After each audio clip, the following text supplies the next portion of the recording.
Seat number sir 90 ভাই ticket কাটলাম US বাংলার উঠিয়ে দিচ্ছে এয়ার এক্সট্রাতে, বুঝলাম না বিষয়টা, কারণটা কি?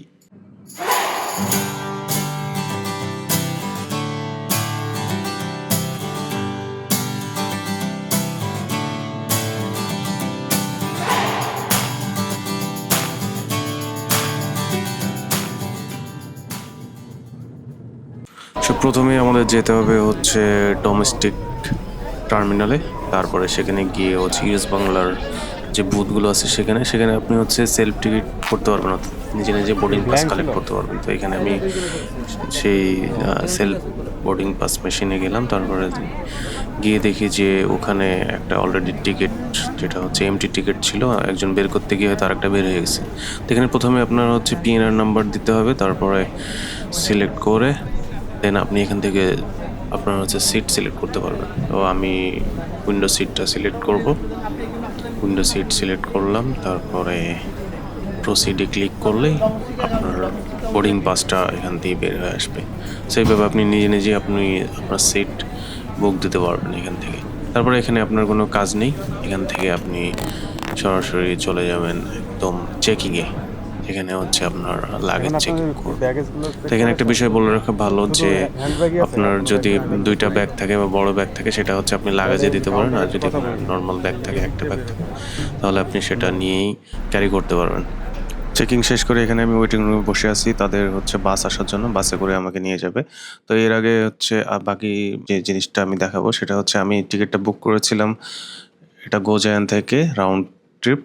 সো এখান থেকে আপনারা চাইলে বুকিং করতে পারেন। সো প্লেনের টিকিটটার প্রাইসিং যে অ্যালগোরিদম থাকে সেটা হচ্ছে আপনি যত আগে বুক করবেন তত কমের মধ্যে আপনি পাবেন। ইউএস বাংলাটা সিলেক্ট করেছিলাম, তারপরে এখান থেকে আপনার যে কাজ হচ্ছে আপনি এখানে কুপন অ্যাড করে, এখানে কুপন থাকবে বাই ডিফল্ট, যেটা আপনার জন্য সবচেয়ে অ্যাপ্রোপ্রিয়েট সেটা দেবেন। তারপরে আপনার প্যাসেঞ্জার ইনফরমেশন এখানে দিতে হবে, নাম, তারপর পাসপোর্ট থাকলে পাসপোর্ট, নাহলে এনআইডি ইনফরমেশন দিলেই হবে। সেখান থেকে আপনি চলে যাবেন পেমেন্টে, সব কিছু ঠিকঠাক থাকলে। তো তো আমি হচ্ছে পেমেন্টটা দেখাইলাম না, আপনারা হচ্ছে বাকি অংশটুকু দেখবেন। তো প্রথমে হচ্ছে আমাদের ওয়েটিং রুম থেকে একটা বাস এসে সবাইকে সেম যে ফ্লাইট, সেই ফ্লাইটের যাত্রীদেরকে নিয়ে হচ্ছে এদিক দিয়ে নিয়ে গেল আর কি। তো যাওয়ার সময় এয়ারপোর্টের ভিতরের দৃশ্যগুলো দেখতেও অনেক খুব ভালো লাগতেছে, কারণ আশেপাশে অনেকগুলো প্লেন দেখতে পাচ্ছি। তো এটা আমার ফার্স্ট টাইম ছিল, যার কারণে আরও বেশি ভালো লাগতেছে। তবে এখানে একটা ইন্টারেস্টিং বিষয় এবং আশ্চর্যজনক বিষয় ঘটছে আমার সাথে, যেটা হচ্ছে আমার জন্য, আমি আসলে জানতাম না যে এরকম হবে। তো বাসটা শেষমেশ নিয়ে দাঁড়ালো হচ্ছে এয়ার এক্সট্রা প্লেনের কাছে। তো আমি তো অবাক হয়ে গেলাম যে কী ব্যাপার, ইউএস বাংলা টিকিট কেটেছি এয়ার এক্সট্রাতে, ভুল করে চলে আসলাম না। পরে ওনাদেরকে যখন জিজ্ঞেস করলাম তখন ওনারা বলতেছে যে না, এটা হচ্ছে আমাদেরই সব, মানে এটাও আমাদের, এটাই বললো।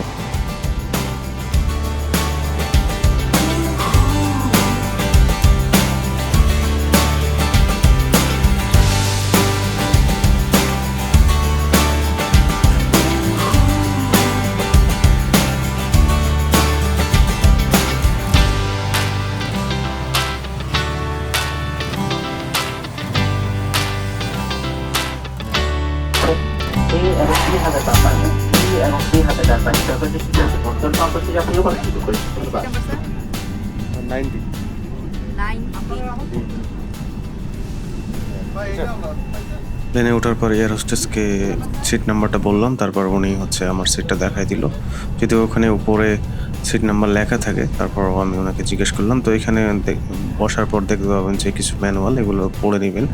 প্লেন ছাড়ার আগে কিছু ইনস্ট্রাকশন দিয়ে দিবে, এটা হচ্ছে ওনাদের নিয়ম আর কি, সবসময় ইনস্ট্রাকশন দিয়ে দেয় কীভাবে বেল্ট বাঁধতে হবে, কী করতে হবে।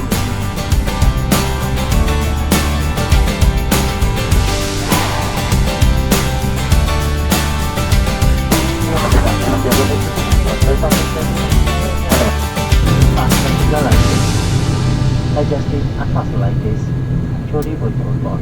배우자 যেমন চাপে পরিবর্তন পথ হয়েছে বিমানের সামনে এবং দুটি পেছনে জোরে অবস্থা ম্যাচের বাধা চলুকের পথ সুফল যাত্রী হয়ে তবে There are 4 matches executed after the front and to the rear in case of matches for lighter can as exit.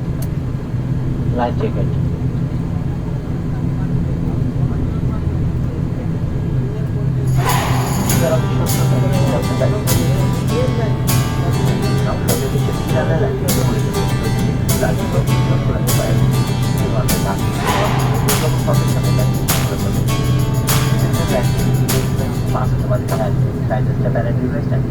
So এই মুহূর্তে প্লেনটা হচ্ছে যে গতিতে যাচ্ছে সেটা খুবই কম গতি এবং এটাকে বলে ট্যাক্সি, অর্থাৎ টেক অফের জন্য প্রস্তুতি নেওয়া এবং রানওয়ের দিকে যাওয়া। তখন আমরা রানওয়েতে প্রবেশ করতেছি। আমার খুব নার্ভাস লাগতেছে এবং আমি এক্সাইটমেন্টও বটে, কারণ এটা আমার জীবনের প্রথম অভিজ্ঞতা। সো এখন প্লেনের গতি প্রায় 300 কিলোমিটার পার আওয়ারে উঠে যাবে, কারণ টেক অফের জন্য এই গতিটা অবশ্যই দরকার, কারণ তাছাড়া টেক অফ হবে না। সো 300 কিলোমিটার গতি মানে অনেক কিছু। আমার খুবই নার্ভাস লাগতেছে, কারণ এই মুহূর্তে দেখতে পাচ্ছেন যে অনেক গতি। সো আমি আপনাদের সাথে এই অভিজ্ঞতাটা শেয়ার করতে চাই, সেজন্য সাথেই থাকুন না।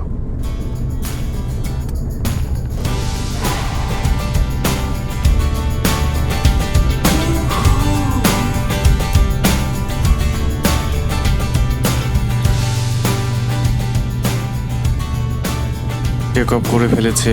এখন মানে কি বলবো, এতটা এক্সাইটমেন্ট কাজ করছে আমার মধ্যে। দেখুন সব কিছু আস্তে আস্তে ছোট হয়ে যাচ্ছে, আর কি সুন্দর না? তো ভিতরের অবস্থা এরকম আর কি। সো সিট বেল্টটা অবশ্যই বেঁধে নেবেন। আমি সিট বেল্টটা বেঁধে নিয়েছি। আর এখন দেখেন প্লেনটা মনে হচ্ছে যে অনেক ধীরে চলতেছে, কিন্তু আসলে এই প্লেনের গতি হচ্ছে আপনার 850 কিলোমিটার পার আওয়ার পর্যন্ত উঠে যাবে। আপনারা নিশ্চয়ই জায়গাটা চিনতে পারতেছেন, তাই না? এটা হচ্ছে হাতিরঝিল। অর্থাৎ আমি মূলত এখানে থাকি, তো আমি সবসময় দেখেছি যে আমার মাথার উপর দিয়ে প্লেন যায়। তা আমি এখন উপর দিয়ে যাইতেছি, এটা একটা অন্যরকম ভালো লাগার অনুভূতি। তো আপনারা আমার সাথে এনজয় করতে থাকুন।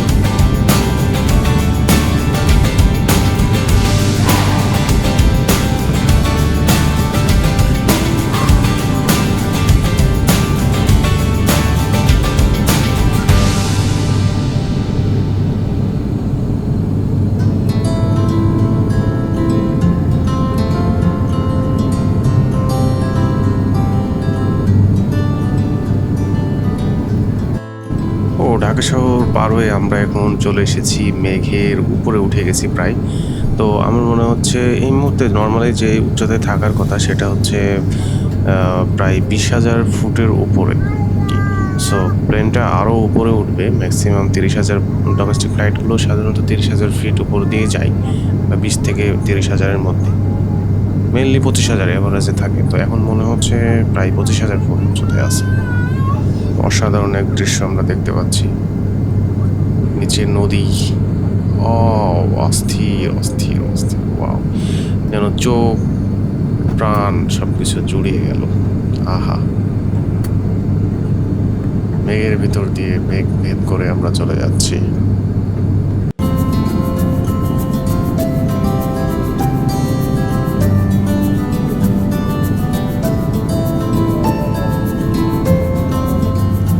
এই তো আমাদের নাস্তা দিয়ে গেছে আর কি। তো নাস্তায় কি আছে, একটা হচ্ছে ব্রেড মানে স্যান্ডউইচ আর কি, আর হচ্ছে একটা বিস্কিটের প্যাকেট, একটা পানের বোতল, দ্যাটস ইট।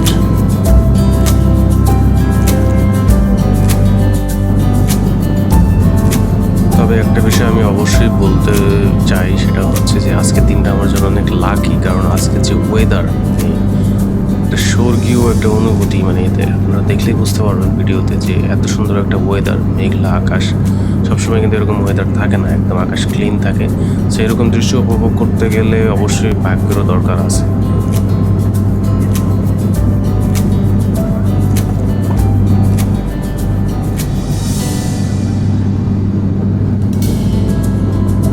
এই মুহূর্তে আমরা কিন্তু সমুদ্রের উপরে আছি। সেটা মানে এটা ভাবতে কেমন লাগছে যে একদম সমুদ্রের উপর দিয়ে যাচ্ছে। যে নিচে আপনারা দেখতে পাচ্ছেন যে নদী এবং সমুদ্র দেখা যাচ্ছে। তো আমরা প্রায় কক্সবাজারের কাছেই চলে এসেছি, আর হয়তো 10 মিনিট সময় লাগবে আমাদের কক্সবাজার এয়ারপোর্টে পৌঁছাতে।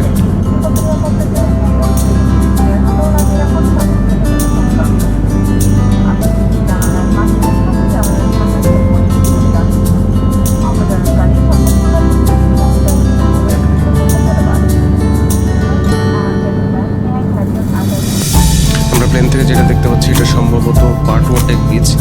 সো এইখানে আমরা আসবো অবশ্যই, এটা আপনাদের অবশ্যই দেখাবো আমরা পরবর্তীতে ভিডিওতে। সো এই যে মেরিন ড্রাইভ রোডও আমরা দেখতে পাচ্ছি কিন্তু এখান থেকে। সো অসাধারণ একটা অনুভূতি। সো আমরা প্রায় চলে এসেছি বিচে। এটা হচ্ছে সম্ভবত কলাতলি বিচ অথবা সুগন্ধা বিচ। হ্যাঁ, সুগন্ধা বিচ, আমি দেখে চিনতে পেরেছি সুগন্ধা বিচের উপর দিয়ে চলে যাচ্ছি আমরা একদম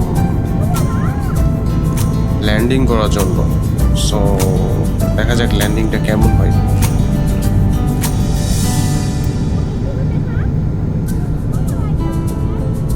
এই মুহূর্তে আমার কিন্তু পুরো ভয় লাগছে, কারণ মনের মধ্যে নেগেটিভ চিন্তা ভাবনা ঘুরপাক খাচ্ছে। যদি কিছু হয়ে যায়, ইনশাল্লাহ কিছু হবে না, বিশ্বাস আছে, তারপরও মনের মধ্যে একটা ভয় কাজ করতেছে। একটা রাফ ল্যান্ডিং ছিল এটা। আসলে আমি জানি না আসলে ল্যান্ডিং কি এরকমই হয় নাকি স্মুথ ল্যান্ডিংও হয়, আপনারা অবশ্যই কমেন্টে জানাবেন।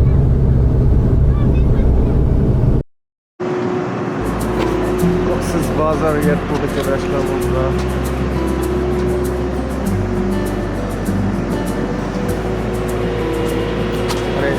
ওরা কথা ছিল বাংলা জানা।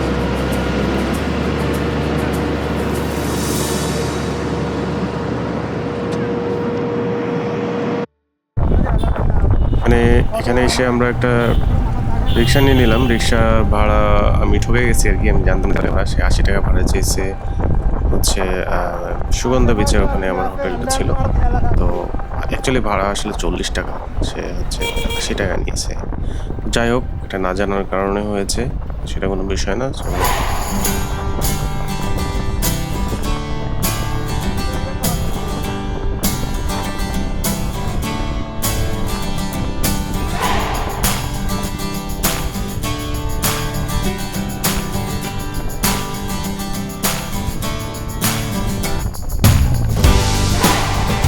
সো এখান থেকে আমরা সরাসরি হোটেলে চলে আসলাম।